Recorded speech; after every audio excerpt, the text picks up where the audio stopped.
Bom, esse caso aqui, Carminha, ele é um caso bem legal, assim.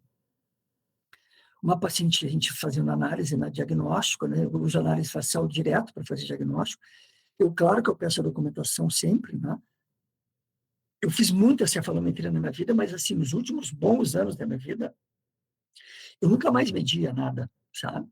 Eu só olhava a pele, olhava a panorâmica, né? Uh, depende de se era adulto também, as peripicais e tal, eu fazia sempre levantamento periapical, mas eu olhava até ele quanto de incisivo estava dentro do osso alveolar inferior e superior, para ver o quanto que eu podia movimentar se fosse necessário, porque não tem aquelas medidas, o IMPA é tanto, né? Um NA é tanto, mas se tu não tem osso, o normal é aquela inclinação que o dente está ali. Né? Ela tem uma hipotonia labial, porque ela não tem toque labial, então como é que a gente vê essa hipotonia? Nessa curva, nesse arco de cupido que existe no vermelhão do lábio, né? Uhum. O normal é ter o arco de cupido entre a pele e o lábio superior. Esse é o normal. Né? Filtro, lábio de cupido, o arco de cupido. Mas quando tem o vermelhão, isso é bem indicativo de uma hipotonia labial. Então, ela tem uma hipotonia labial, não tem assimetrias, ela tem uma posição zigomática boa, né? Tem um sorriso gengival, ela mostra incisivo, isso aqui é ótimo, né? Nessa idade, porque com o passar do tempo, os trabalhos do Sarver, cada vez mais tu vai mostrando menos incisivo superior e mais incisivo inferior ao longo do tempo, né? Sim. Então, paciente que mostra isso aqui tem um sorriso gengival, mas assim, é uma coisa que vai mudar ao longo da vida. Né? Mas tem uma linha queixo pescoço legal, né? Bem boa. O ângulo nasolabial, eu sempre lembro de ti do ângulo nasolabial, que se está bom tem que manter. Ele vai de 90 a 110 graus, em média. Tá? E a gente sabe que para cada milímetro que tu leva de incisivo para lingual, os incisivos superiores, tu aumenta ele 1,2 graus, 1,3 graus, assim, mais ou menos. Uhum. Então, o critério de tu extrair dente ou não tem que levar em conta totalmente o nasolabial. Sim. Né? Senão vai ficar muito feio, vai ficar sem lábio. Ela vai ficar em classe 1, mas padrão longa, com extensão, nasolabial muito aumentado, porque extraiu o dente. Ela sorri, o dente está bonito, mas em termos de face, né? Parece uma velha. Parece uma velha. E aí,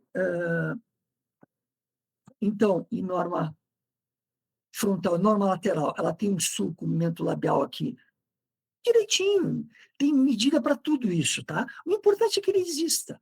Se ele está muito acentuado, tu percebe que está acentuado, né? Aí tem que ver se é porque está interpondo o lábio superior na palatina, né? Bom, ela tem uma linha de pescoço bem adequada, tem um ângulo bem adequado também, né? E ela tem um sorriso, não tem assimetrias, beleza, né? Aí a gente vai abrir a boca. E, invariavelmente, eu falava, quando o paciente entrava no consultório, eu já estava fazendo análise facial, já via se ela dava um sorriso, já via que tinha corredor bucal, que eu vou ter que expandir, né? Então, eu já sabia tudo que eu ia fazer nela, na face, só vendo ela entrando. Uhum. Aí eu abri a boca para ver relação molar, todas as possibilidades, né, que a gente encontra, né? A idade, a fase que ela está, né? Ela está numa fase excelente, para mim, é a fase ideal de iniciar um tratamento da primeira fase, para mim, é nessa fase aqui, quando está erupcionando, incisivos centrais superiores. Aí, mordida cruzada, não tem espaço para os laterais, né? Sim. Então, nesse momento aqui, a gente tem que se perguntar o que tem que acontecer no primeiro período. Né? Tem que nascer os 4 incisivos inferiores, os 4 superiores e os molares. Se não nasceram, a gente tem que atuar. Aí tem que atuar. Então, eu acho que uma época ideal de ver os pacientes, a minha forma de enxergar, tá? Porque os casos não chegavam, raros casos chegavam na dentição descida para mim, então ela tem a mordida cruzada, não tem falta de espaço na arcada inferior, ela leve apanhamento anterior, né? Então a gente tem que atuar, expandir a maxila, e o que a gente fez foi exatamente isso, né? A gente expandiu a maxila. sobrecorrigir, e eu não gosto muito de colocar nenhuma contenção. Eu quero que o paciente desvincule a ideia que ele ficou tratando todo o tempo, assim, tá? E aí eu coloco, deixo a recidivar sem nada, eu coloco ele em monitoramento de erupção e crescimento. Aí eu vou vendo pode ser cada 6 meses, cada 8 meses, né? Até chegar no segundo período transitório. Eu vou acompanhar toda essa história dela, né? E olha a forma do arco, né? Ela tinha uma forma que era um trapézio, assim, praticamente, né? E aí ficou uma forma bem adequada, nasceu lateral, um pouquinho giradinho, nada mais faz nada. Perfeito. Desvincula a ideia de aparelho, porque talvez ela vai ter que colocar alguma coisa no segundo período transitório. A gente foi acompanhando ela. Recidivou, aquela sobrecorreção, e ficou numa classe, uma expansão com uma relação maxilomandibular no sentido transversal e anteroposterior correta, né? Linha média adequada, não tem o que fazer aqui, né? Só monitorar. Aí ela começou a entrar no segundo período transitório, sem aparelho nenhum na boca. E vocês percebem que deu uma treseadinha de novo. Né? Espaço para nascer, aquela análise de modelo que eu gosto, né? E aí, quando eu fui assistir, em 85, veio o Crickmore, veio dar uma palestra no Maxud. E estava toda a inteligência da ortodontia brasileira assistindo, né? E aí ele mostrou esse trabalho, né? Teeth Want to be Straight. E aí eu achei muito interessante, né? E como é que ele avaliava, né? Aquela teoria que tem no livro de odontopediatria, né? Quando o molar está de topo, isso é normal, e se tiver apinhamento, não tiver apinhamento, é normal e tal. E depois o primeiro molar inferior, quando for a troca do espaço E, ele vai mesalizar, vai entrar calcium. Isso, e ele mostrou, falando no artigo, que isso aí para ele é contrário a toda a prática, né? E aí eu fiquei com aquilo na cabeça, né? E fui buscar o artigo lá na USP. E eu explicava sempre isso para os pacientes, né? Eu vou voltar ali, quer ver? O paciente chegava aqui, nessa fase aqui, ó, aqui, no meu consultório, o que eu falava sempre? Mordida cruzada e tal. Se tivesse apinhamentos aqui, inferiores, o que eu ia dizer? Não preocupa isso agora, tá? Como é que a gente vai conseguir espaço para esses dentes? Quando nós vamos monitorá-lo, né? E o que ele fala nesse artigo? O tamanho, ele pega todos os dentes, os segundos molares descidos, primeiros molares e caninos. Aí eu falo para os meus pacientes, falo sempre para os pacientes isso. O segundo molar de leite, ele é um dente muito maior do que o segundo pré. O primeiro molar de leite, ele é um pouco maior. O canino de leite é menor que o canino permanente.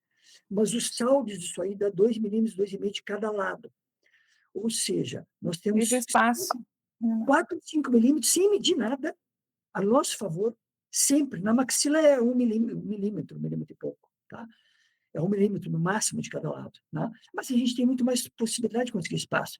Extrabucal, expansão rápida, vestibularização de dentes. Né? Então, na mandíbula, não. Então, nós vamos conseguir espaço para esses dentes se alinharem, vamos ter que manter aquele molar na posição.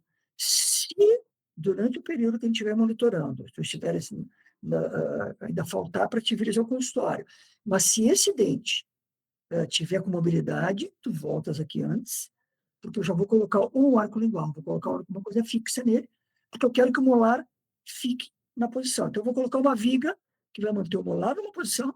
Eu falava, essa parede é aquela parede. Essas paredes, a parede de trás não pode ir para frente. Então, eu vou colocar uma placa lavativa, um arco lingual, quando for o tempo certo. Se ele não espolhar antes do segundo período transitório, a gente não vai fazer nada, deixa esse apiamento. Aí, chegava no segundo período transitório, começava a ter mobilidade o canino, normalmente a sequência inferior é canino, pré, Primeiro pré, segundo pré. E no superior, a sequência média é primeiro pré, segundo pré, canino. Né? Normalmente, mas tem casos que nasce a erupção tudo aleatório. Assim, né? Começou o segundo período transitório e tem o apinhamento, o que eu vou começar a fazer? Às vezes eu já tiro o canino e já tiro o primeiro pré, dependendo. Aí o primeiro pré, vou fazer uma panorâmica. Eu tive casos que... Isso no superior, né? Aí tu tira o inferior. O superior também. Ele muda a posição. Eu vou ver a panorâmica. Daí eu vou pedir outra, uma documentação, ou vou pedir uma panorâmica. Sempre nesse período eu vou pedir. Se eu já vejo que os caninos estão indo para eixos de erupção de impactação, teve casos de uma paciente que era de extração de dentes, mas os caninos inferiores estavam assim. Sim. Aí o que eu fiz? Eu tirei o molar de leite, veio o pré-molar, eu tirei o pré-molar e os caninos naturalmente fizeram assim, sozinhos. É o que ele fala, o distal drift, é o deslizamento distal. Então, tu mantém o molar lá atrás e vai liberando a área, os dentes vão se alinhar sozinhos. Né? Vão se alinhar sozinhos. Sempre. Isso é sempre. Então, essa forma de ver a análise espaço, o paciente entende. Né? E quando eu falava da análise facial, existem 5 tipos de padrão facial, padrão 1 e tal, proporção, 2, 3, face longa e face curta. Né? E aí eu tinha um pôster do Dino dos padrões faciais na sala de espera. Aí eu dizia para o paciente, vai com a tua mãe lá e tenta te identificar. Invariavelmente eles acertavam. Agora, se chegar a hora, o teu SNA está não sei o quê, ninguém vai saber. Né? Então, o teu naso labial é muito aberto, a gente vai ter que fazer tudo para não tirar dentro, tu vai ter que operar, né? Para não ficar com isso aqui afundado. Tu consegue dar informações muito mais palpáveis para o paciente, para que ele decida junto contigo. Né? Tu já sabe o que ele vai fazer. Né? Nessa primeira consulta, vai pedir documentação, volta, aí estabelece as regras do jogo, oferece um plano de tratamento. Né? Se não cooperar, né? nessa idade, tu não vai colocar mini implante. Né? Então, vai ter que usar extrabucal. Né? Vai ter que usar um Planas, vai ter que usar um Bimler, vai ter que usar um Bionato, um aparelho que vocês estão acostumados a usar. Né? Mas ele vai ter que usar. Né? E extrabucal, então, é um aparelho que se ele não usa, em 6 meses, como tu pedir, não movimentou nada, não está usando. Certo? Isso eu falo já direto. Categoricamente, eu posso te dizer que ele está até usando, mas não como eu pedi. Então já fica tudo meio claro, assim, né? Que o paciente não vai poder, eu estou usando. Não está usando. Eu deixo claro que vai mudar, esse dente vai mudar, e peço, olha, pode acompanhar, puxa a bochecha dele e vai ver que esse dente vai ter que ir um pouco para trás. Se não for, não está usando como eu pedi. Tá? Então, voltando lá, chegou no segundo período transitório. Então, vocês veem os espaços que sobram. Isso aqui vale para todos os casos. Prova de 4 pode ter isso na cabeça. De 4 a 5 na arcada inferior. Como é que eu vou manter isso? Pode ser Invisalign First, pode ser arco lingual, pode ser placa labiativa. Quando eu quero, de repente, eu vou expandir essa maxila de novo, eu faço uma placa labiativa expandida. Né? Eu gosto bastante da placa labiativa. Às vezes dá até para amarrar ela, solda o ganchinho e amarra ela no tubo. Né? Só para manter o molar lá, ele é capaz de verticalizar um pouco, mas teve uma época que a gente usava extrabucal, placa lavativa, elástico classe 3 na placa. E aí começou o caso de impactar o segundo molar. Porque o eixo de erupção do segundo molar, ele vem de distal e ele sobe, né? Na maxila, nos dentes superiores, ele vem de anterior para posterior para entrar. Mas na mandíbula não, ele vem de distal para entrar, né? Para fazer aquela curva para entrar. Se você se inclina um pouco a curva, vocês estão fazendo 2 coisas. Uma chance de impactar esse segundo molar e outra contra toda a fisiologia com o passar do tempo. A arcada vai diminuindo ao longo do tempo, os dentes vão migrando para frente. Então, tu joga tudo para trás para conseguir espaço. E, de repente, depois, com o tempo, vai começar a apiar. Tu está usando, embutindo movimentos contra a fisiologia normal de envelhecimento, né? da arcada, né? Então, mantém ele na posição. Então, nunca mais, só se o molar deitou. Se ele deitou, de repente dá para usar. Aí vários aparelhos, plaquinha com parafuso, ou um aparelho fixo, tipo banda primeiros prés, um arco lingual, banda molar do outro lado, faz todo um grupo para distalizar um lado só, bota um fio, né? Com mais coisas fixas, mais tu tem controle e tem previsão, né? Prognóstico do tratamento e a previsão se ele cooperar contigo, né? Então, essa paciente tinha espaço, uma curva P bastante acentuada aqui, né? E aí, o que eu fiz? Nova expansão rápida. Ó, os dentes já vão se alinhando. Poderia até, se quisesse, botar um arco lingual aqui. Vocês veem que os molares estão deitados, né? Vocês conseguem ver? Uhum. Olham para o oclusal, vocês veem bastante da face vestibular desses molares, assim. Então, eles merecem inferiores, né? Eles merecem uma verticalização, né? Merecem uma expansão dentro do alveolar, né? Então, foi o que a gente fez. Uma nova expansão rápida. E o que a gente fez aqui? Eu comecei a montar o aparelho inferior de trás para frente com um arco, não no diagrama, com um arco expandido. Tá? E aí tu vai conseguindo melhorar a posição daqueles molares, né? Então, usamos uma nova expansão rápida e aí a gente foi montando seletivamente o aparelho, né? Aqui, ó, como esse canino estava muito próximo do arco já, né? Não é uma mecânica ideal essa aqui, tá? De vir com um fio de nitinol e passar no canino, porque esse fio vai entrar e ele vai, se tu puser o fio no canino, o que ele vai fazer? Quando tu fores colocar ele nos incisivos, ele vai ter que baixar. Quando tu fores colocar ele nos prestos, tu vai ter que levantar, para o canino fazer isso.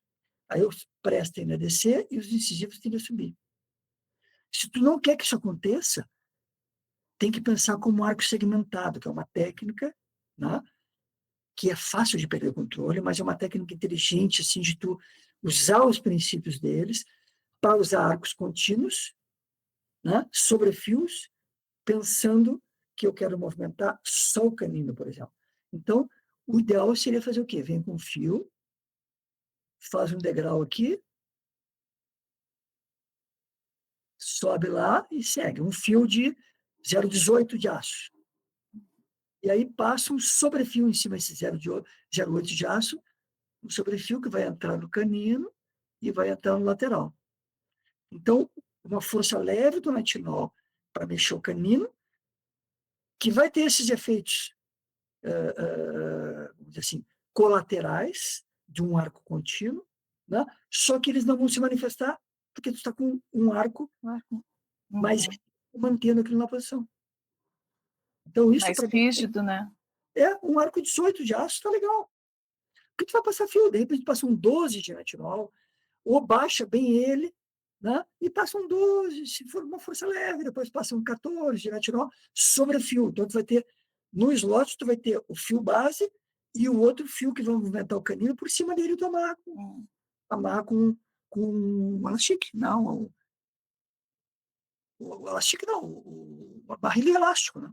Uhum. E aí ela continuou com essa hipotonia labial, porque ela não tem toque labial. E aí ela terminou, vocês veem que o corredor bucal desapareceu, que era o corredor bucal que ela tinha no início, né? Que é o indicativo de uma expansão rápida, não expansão lenta, uma expansão rápida, abria a sutura, né?